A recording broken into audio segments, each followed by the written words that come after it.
Hi and welcome to another video by Dr. Macron. This is about the hematopoietic system or the bone marrow system. Our usual disclaimer, today is the 2nd of March 2023. I am a practicing oncologist. However, this is not medical advice. I cannot give medical advice over the internet. None of this should be used as a medical advice. My employer has nothing to do with this material or the presentation.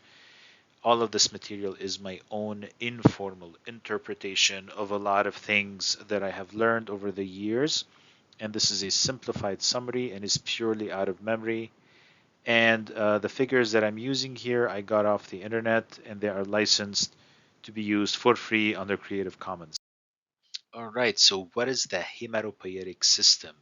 The hematopoietic system is the system that makes our blood. Hematopoiesis means making blood. We start making our own blood in utero when the fetus is starting to form in the womb. The fetus starts making its own blood. You may have heard that sometimes babies have a different blood type than the mother. That's because it's not the same blood that is flowing through their body, it's their own blood.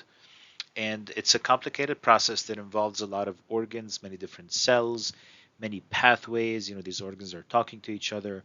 But as we grow up, the bone marrow is the single site. It's the main source of blood. It is, pretty much the only organ in our body that is making blood. The kidneys and the liver, blood vessels and the heart, the spleen and the lymphatic system, they contribute. They can contribute hormones, messages, signals to the bone marrow to make more or less, or they can be sites where the cells grow up and mature and get educated so that our blood is complete and uniform and normal. There are circumstances where things other than the bone marrow are contributing. In general, that is not normal. For a normal adult, the bone marrow is the main source of the blood. So, what happens in the bone marrow on a cellular level? What is going on in the bone marrow? So, the bone marrow has these stem cells.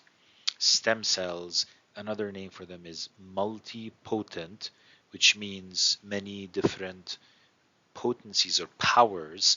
Hematopoietic means it's a blood forming stem cell. So this stem cell, this hematopoietic stem cell, divides, it makes copies of itself. And sometimes it divides into an identical stem cell that can go back and make more copies. And sometimes it divides into a cell that is destined to grow up.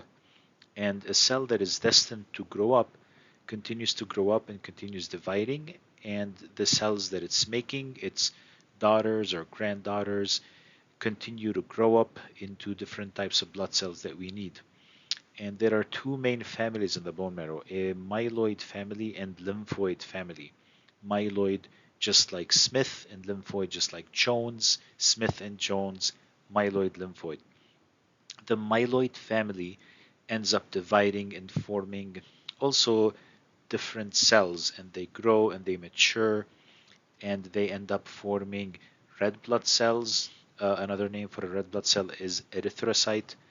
They end up forming some white blood cells, not all of them, like basophils, neutrophils, eosinophils, and monocytes, and they end up forming platelets. Platelets are fragments of cells made from this giant cell called megakaryocyte. Now, the lymphoid stem cells will also divide into other lymphocytes, and these lymphocytes will form they will form uh, uh, different types of lymphocytes. The lymphocytes, we generally give them letter names. So there's a T lymphocyte, B lymphocyte, natural killer, or NK cell lymphocyte. And there's different sizes, and they grow up and get educated in different ways. So, what is the lymphatic system? The lymphatic system is a system of vessels or small tubes that are in our blood, and they are connected by these small stations called lymph nodes. Lymph nodes are a little collection of white blood cells, and the largest lymph node in our body is the spleen.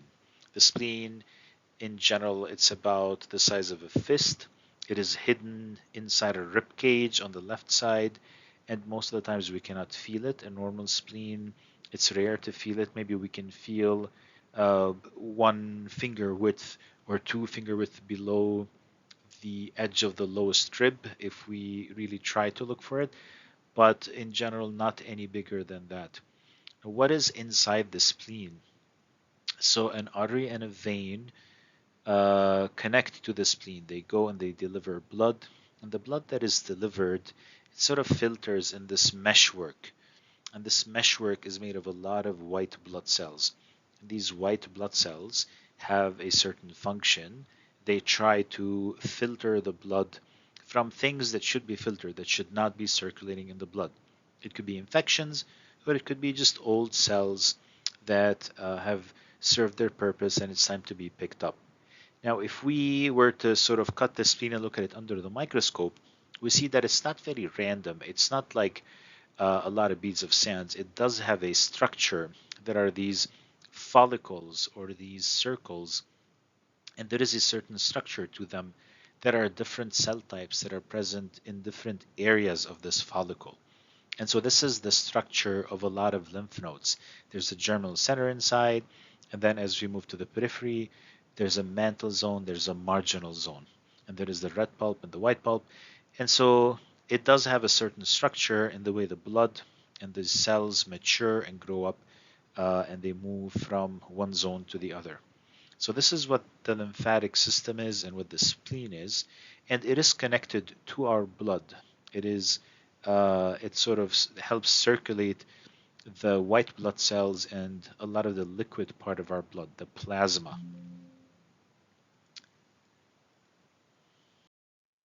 Now, how do these cells grow up?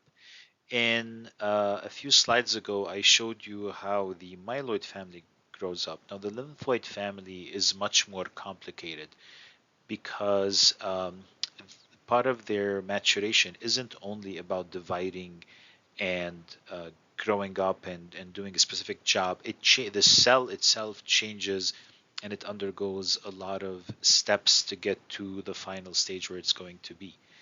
So let's talk about the B lymphocyte. The B lymphocyte starts in the bone marrow like all of the other lymphocytes, and it goes through various phases. And there are many different proteins that are expressed or that are shown on its surface. And as it matures, these proteins change, and there could be more of them or less of them on the particular cell. And at some point, it leaves the bone marrow and starts swimming in the blood. It starts circulating in the blood, and it continues its pathway, its maturation pathway. It continues to get educated and grow up in the bloodstream, and it can go to lymph nodes where it can also continue to mature and get educated, and then it can swim all over our body and do its job. Now, the T cell maturation, the way the T cells grow up, is not as straightforward, it's not as linear as the way the B cells grow up. So, when we're younger, we have this organ in our neck called the thymus, and the T cells are made in the bone marrow and they swim in the blood and they go to this thymus where they are carefully selected and curated to make sure that they can do their job, no more and no less. Now, as we grow older, those T cells continue swimming in our body and they continue to grow and mature and get more and more educated. Now, they sort of divide themselves up into different factions, different groups, and these groups have different functions. And these functions or jobs can be even opposite of each other.